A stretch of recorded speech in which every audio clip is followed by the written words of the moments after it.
Assalamualaikum warahmatullahi wabarakatuh. Kembali lagi bersama saya Filsuf Kocak. Di sini saya akan menjelaskan bahwa kenapa sih negara Indonesia ini makin lama makin banyak korupsi. Apa sih salahnya? Padahal yang menjabat itu kebanyakan orang-orang yang berpengetahuan, yang intelektual, yang dimana lulusan SD aja tidak bisa menjadi penjabat. Tapi itu dulu ya. Kalau SD bisa menjabat dulu, kalau sekarang SD SMP nggak bisa menjabat. Dan korupsi paling banyak adalah era tahun ini atau akhir-akhir ini, yang dimana menjadi pejabat minimal lulus SMA ya. Dan orang tuh suka mikir bahwasanya rata-rata korupsi itu adalah orang-orang yang tidak berpendidikan, padahal itu salah. Korupsi itu dimulai dari pendidikan, dan jarang sekali orang yang mengatakan bahwa tanpa pendidikan, tanpa sekolah itu gak bakal ada penjahat, gak bakal ada koruptor.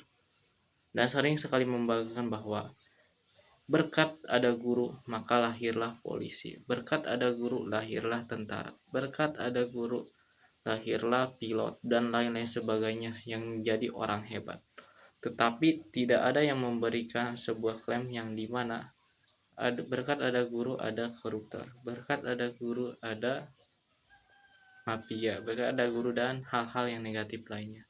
Padahal itu 50-50 atau 50/50, yang dimana generasi itu bisa menjadi baik atau buruk ke depannya. Oleh karena itu, di sini saya akan menjelaskan dari mana pendidikan korupsi itu dimulai. Pendidikan korupsi itu dimulai dari sekolah ya, dari sekolah. Yang seperti kita tahu, sekolah di Indonesia itu terbagi menjadi 3. Ada sekolah dasar, ada sekolah tingkat menengah, ada sekolah tingkat akhir. Sekolah tingkat menengah, lalu sekolah tinggi. Nah, sekolah dasar. Nah, dari mulai sekolah dasar ya atau SMP, dari menengah kita akan jelaskan ya. Dimana saya suka mikir gini nih. Setiap ada ujian, itu pasti siswa suka mencontek. Padahal apa ya istilahnya? Seorang guru itu dituntut dimana harus mengajar semua murid itu menjadi pintar. Tetapi ketika dia memiliki 30 murid misalnya, ada 3 orang pintar, maka 3 ini menjadi murid kesayangan guru. Dan kepada murid yang bodoh, bahkan ada murid yang belet, itu guru tidak mau bertanggung jawab penuh. Nah, ini era sekarang seperti itu. Jadi ya bodoh amat lah semua murid jadi pintar, minimal dapat 3 yang pintar atau enggak 10. Maksimal ya segitu, atau sedikit sekali yang harus jadi pintar. Padahal guru zaman dulu itu semua murid itu harus pintar. Bahkan yang tidak pintar, misalnya nilainya di bawah KKM atau kecil, itu pasti tidak pernah naik kelas. Tidak akan naik kelas. Merah. Kemudian pas pembagian rapor juga pasti disebutkan satu persatu. Misalnya, Pulan, nilainya merah, kamu tidak naik kelas. Itu disaksikan oleh seluruh orang tua siswa, seluruh siswa. Dan itu menjadi motivasi bahwa setiap siswa itu harus pintar. Sedangkan sekarang enggak.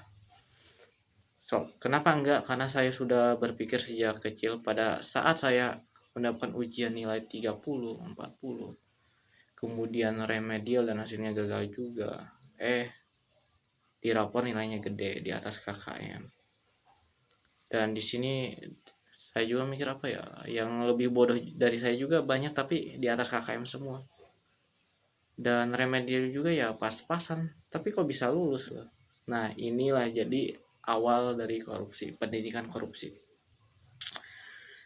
Yang dimana siswa itu kurang yakin akan dirinya sendiri dengan nilainya karena gurunya ngajarnya pilih-pilih hanya kepada murid yang pintar aja, sedangkan kepada murid yang bodoh kadang mau kadang enggak, tergantung mood aja.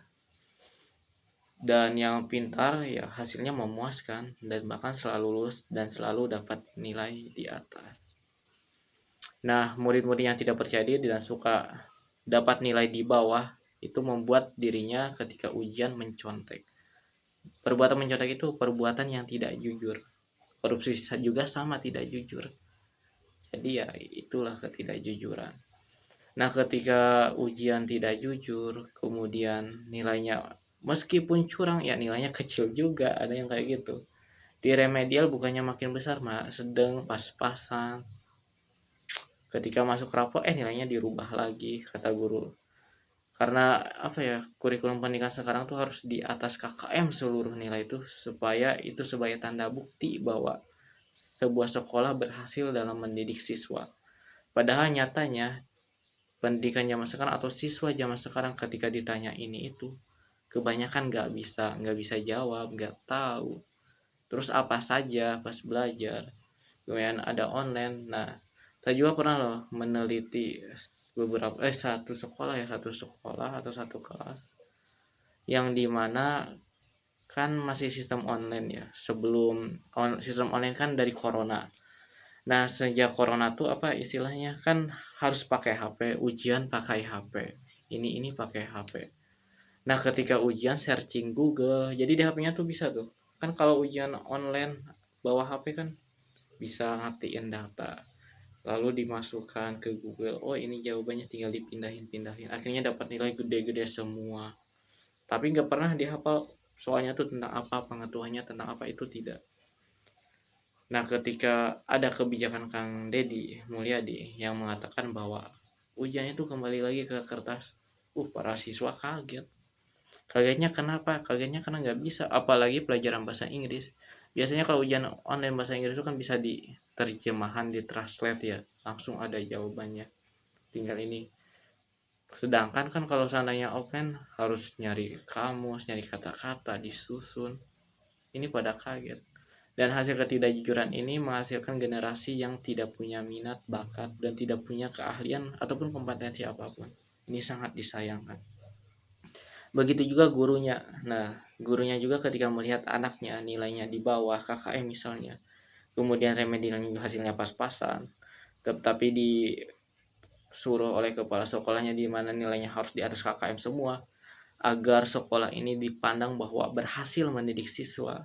Akhirnya semuanya itu ketidakjujuran. Jadi di mana rapor itu harusnya menilai kemampuan siswa si anak, minat bakat si anak, supaya si anak itu mikir bahwa dirinya tuh kurang di bidang ini, bidang itu, tetapi itu ditutupi. Akhirnya berhasil semua, nilainya bagus semua, gede semua, di atas KKM semua, lulus semua, tanpa punya bakat apa-apa, tanpa punya minat apa-apa, tanpa punya ahli apa-apa, kompetensi apa-apa. Akhirnya jadi anak yang nggak bisa apa-apa. Nah, itu ketidakjujuran yang dialami korupsi seperti itu dari SD. Kemudian ekstrakurikulernya juga apa ya istilahnya?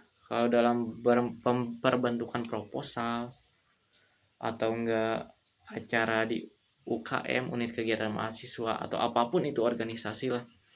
Dalam pembuatan proposal rata-rata itu menggunakan kwitansi palsu di mana harga kertas harga kertas A4 misalnya A4 75 gram ya 500 lembar 50.000 misal, tapi ditulisnya tuh 80.000. Ternyata dipakainya cuma 1 rim, ditulisnya 2 rim 3 rim, terus bikin kwitansi palsu, kwitansi kosong, harus dicetak ditanda tangan. Kan itu pendidikan korupsi dimulai dari situ.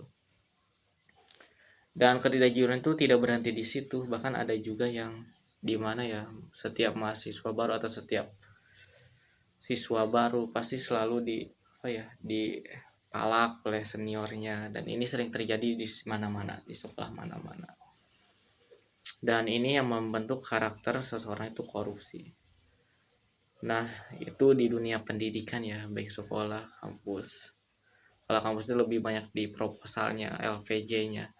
Kalau di sekolah paling banyak banyak saat nyontek gini gitu ya. Bahkan ada yang joki makalah, joki artikel, joki jurnal ilmiah, joki skripsi dan lain-lain sebagainya. Nah, itulah yang menjadi karakter korupsi. Dan apalagi yang jadi pejabat ya. Kenapa pejabat bukan mayoritas ya, rata-rata korupsi. Nah, itu terjadi karena saat menjadi calon pejabat itu untuk menarik perhatian warganya bukan dengan gagasan, bukan dengan visi misi, bukan dengan kerja nyata, pasti nyata, tetapi dengan uang. Ya dengan uang, di mana dengan uang itu akhirnya keluar uang baik 1 miliar, 2 miliar, dan sekian banyaknya. Nah setelah uang itu keluar, ketika jadi pejabat, dia mikir lagi, gimana caranya supaya balik modal. Akhirnya korupsi. Korupsinya juga ya apa ya istilahnya? Ya korupsi, namanya juga korupsi, tidak ketidakjujuran, maka dibuat rapi sedemikian rupa. Rapinya itu seperti halnya ketika mengisi apa membuat sebuah acara proposal palsu, acara palsu, kegiatan palsu, tapi anggarannya dibesar-besarkan. Seperti penyu yang di apa ya di Jawa Barat ya, itu kan anggarannya sangat gede banget nih. Padahal kalau dari kardus paling 100 juta juga cukup lah. Berhubungan yang diserap itu anggaran bukan kerja nyata ya. Mau gimana lagi buat balik modal. Kemudian ada juga yang apa ya korupsi yang misalnya punya anggaran 10 miliar buat penanganan apa ya? Buat penanganan stunting ya. Stunting ini yang pernah dibahas oleh KDM. Di mana 10 M-nya itu 3 M-nya buat sosialisasi, 5 miliarnya buat rapat, satu anggarannya buat pengasihan rapat, sedangkan untuk stuntingnya 1 miliar.